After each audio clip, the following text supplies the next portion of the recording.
আলাম ইয়ালাম বিআন্নাল্লাহা ইয়ারা, সে কি জানে না আমি তাকে দেখছি।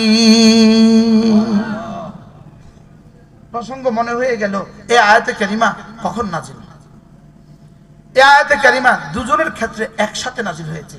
রাসূল করিম সাল্লাল্লাহু তাআলা আলাইহি ওয়াসাল্লামের শানে আর আবু জাহেলের ক্ষেত্রে, এই দুজনের ক্ষেত্রে একসাথে নাজিল হয়েছে এই আয়াত।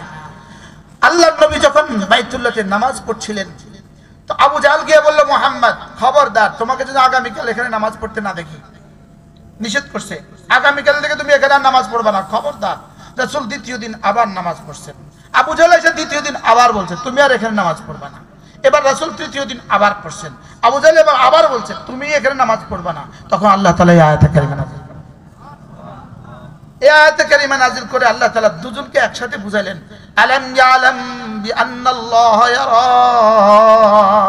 রাসূল রাসূল আবু জাহেল বাধা দেওয়া সত্ত্বেও আপনি নামাজ পড়ছেন, আমি আপনাকে দেখে রাখছি।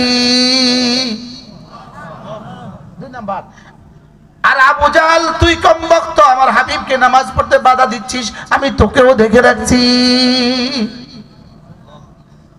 বুঝে আসছে? আমাদেরকেও রব যেন বলেন, গত 16 বছর রব আমাদেরকেও বলছেন, তোমরা এত জুলুম সইছো, আমি তোমাদেরকে দেখে রাখছি। যারা জুলুম করছে তাদেরকেও বলছে, তোরা এত জুলুম করছিস, আমিও কিন্তু তোদেরকে দেখে রাখছি।